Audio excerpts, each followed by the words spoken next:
नमस्कार, बहुत स्वागत है आपका। आप देख रहे हैं शिव पुराण उपाय। अगर आप हमसे अभी अभी जुड़े हैं तो प्लीज़ चैनल को सब्सक्राइब कर लें और पसंद आए तो वीडियो को लाइक करें। कमेंट में हर हर महादेव जरूर लिखें। कार्तिक के महीने में वैसे तो पूरे महीने में ही कुछ ऐसी चीज़ें हैं जो बिल्कुल भी नहीं खाना चाहिए, क्योंकि पूरा महीना ही पर्व त्योहारों से भरा पड़ा है। श्रावण के माह से कहीं ज़्यादा कार्तिक के महीने में पर्व त्योहार मनाए जाते हैं। तो ऐसे में कार्तिक के महीने में अभी तो कम से कम जो रमा एकादशी है, इसके बाद गौवत्स द्वादशी, फिर धनतेरस और उसके बाद नरक चतुर्दशी और फिर यहाँ पर होगा दीपावली।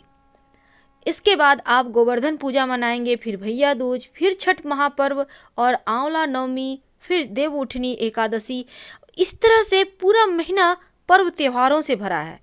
तो इसलिए कुछ ऐसी वस्तुएं हैं जो भूल कर भी नहीं खाना चाहिए, क्योंकि इन वस्तुओं की तुलना तामसिक चीज़ों से की गई है और इन चीज़ों को खाने से जो आपका मन है देव की तरफ झुक रहा है, प्रभु की तरफ आप झुकना चाह रहे हैं, तो वो पूरा फल आपको नहीं मिल पाता जो इस महीने में आप लेना चाहते हैं।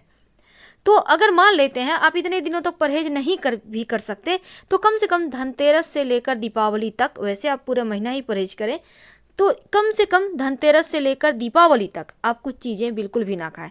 वैसे तो कार्तिक के महीने में बहुत सारे परहेज हैं, अब हम उतने नहीं बताएंगे, लेकिन सिंपल तरीके से क्या नहीं खाना चाहिए। तो सबसे पहला स्थान आता है उसमें बैंगन का।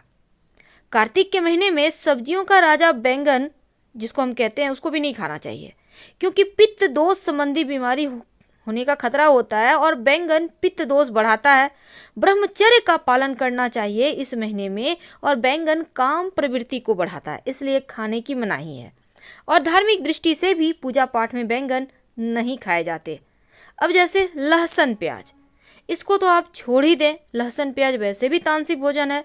अब मूली, तो मूली कार्तिक के महीने में वैसे तो खाना चाहिए स्वास्थ्य के मामलों में, लेकिन इन दिनों में ये जो धनतेरस से लेकर दीपावली का वक्त है, आप इसमें मत खाइएगा। करेला पूरे कार्तिक महीने में ही नहीं खाए जाते। करेला का सब्जी कार्तिक में नहीं खाए जाते, क्योंकि करेला वात कारक सब्जी है और कभी कभी इसमें कीड़े भी लगते हैं, इसलिए कार्तिक के महीने में करेला खाना अच्छा नहीं माना जाता। और दही, देखिए कार्तिक के महीने में दही भी खाने से बचना चाहिए, स्वास्थ्य की दृष्टि से सही नहीं है। और इस समय धनतेरस से लेकर दीपावली तक थोड़ा सा परहेज करें। मछली तो कार्तिक के महीने में खाए नहीं जाते, पर अभी बंद कीजिए खाना। मांस, मदिरा, मछली, इन सभी चीज़ों का प्रयोग ही आप बंद कर दें तो उत्तम रहेगा। चलिए अब बात करते हैं कुछ खास वस्तुओं का, क्योंकि देखिए मांस मछली तो नहीं खाना चाहिए, क्योंकि मांस मदिरा मछली अगर हम चूँकि देखिए बारिश के मौसम के बाद से ही वातावरण बहुत तेज़ी से चेंज होता है, तो कहीं ना कहीं आपको हानि करेगा। अचार, अचार तो जानते हैं ना, पिंकल, तो अचार धनतेरस से लेकर दीपावली तक, वैसे तो भैया दूज तक नहीं खाना चाहिए, लेकिन कम से कम 3 दिन आप मत खाइएगा। और एक बात तो आपको भी पता है, जिस दिन जो चीज़ खाने का मनाही होता है उस चीज़ को खाने की इच्छा बहुत होती है। ऐसे आप भले ही महीने दिन नहीं छुए अचार, लेकिन जिस दिन नहीं खाना है उस दिन इच्छा होगा। जीरा भी नहीं खाना है आपको 3 दिन तक, तो जीरा भी खाने से बचिए। और मसूर की दाल तो भूल ही जाइए, क्योंकि मसूर की दाल वैसे भी जो लोग कार्तिक स्नान करते हैं वो लोग तो पालन करते ही हैं। जो लोग एकादशी का व्रत रखते हैं, माना जाता है मसूर की दाल खाने से एकादशी का व्रत का पुण्यफल चला जाता है। तो इन 5 दिन जो भैया दूज तक का वक्त है, इसमें आप एक और काम कीजिए। आप चिवड़ा तो जानते हैं ना, चावल से बनता है, तो उसको भी नहीं खाना है, ठीक है। देखिए पूरे महीने चूँकि भगवान विष्णु नारायण रूप में जल में रहते हैं, तो इस पुण्य मास में खान पान रहन सहन को लेकर शास्त्र में बहुत सारे नियम हैं।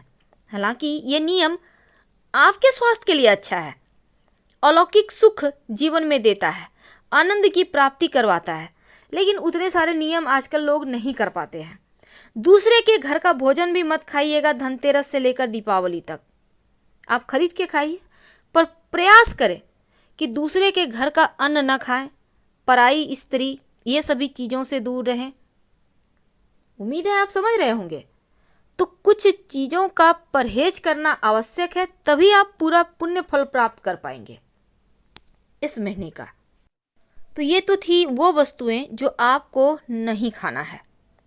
लेकिन दूसरी बात और है कि धनतेरस का महत्व दीपदान से ही है। धनतेरस पर शाम के समय दक्षिण की ओर लौ करके आप एक दिया जरूर जलाइए घर के मुख्य दरवाजे के बाहर। परिवार के सदस्यों की अकाल मृत्यु और दुर्घटनाओं से रक्षा होती है। और धनतेरस पर स्थिर लग्न और शुभ चौघड़िया मुहूर्त में अगर आप खरीदारी करते हैं तो ये सबसे शुभ होता है, सबसे अच्छा होता है। तो वैसे तो सुबह 8 से 10 के बीच आप खरीदारी कर सकते हैं, इसमें वृश्चिक लग्न रहेगा। और दूसरा शुभ मुहूर्त है सुबह 10:40 से दोपहर 1:30 तक। ये समय जो है अमृत का शुभ चौघड़िया है। और दोपहर 1:50 से शाम 3 बजे तक आप स्थिर लग्न में शुभ मुहूर्त में आप शॉपिंग कर सकते हैं। इसके बाद 3 से 4:30 तक राहु काल है, आप इसमें जो खरीदारी है शॉपिंग है मत कीजिएगा। शाम के समय शाम 6:30 से रात 8:30 के बीच स्थिर लग्न है, इस समय पूजा पाठ करें। और एक और ख़ास बात, पूजा कैसे करेंगे। देखिए, पूजा स्थान पर चावल या गेहूं की छोटी ढेरी बनाकर उस पर देसी घी का एक दिया जलाकर रखें। माँ लक्ष्मी का ध्यान करते हुए आप श्री सूक्तम का 3 बार पाठ करें। फिर सभी देवी देवताओं को मिठाई मीठे व्यंजन का भोग लगाएं और परिवार सहित इसको प्रसाद के रूप में ग्रहण करें।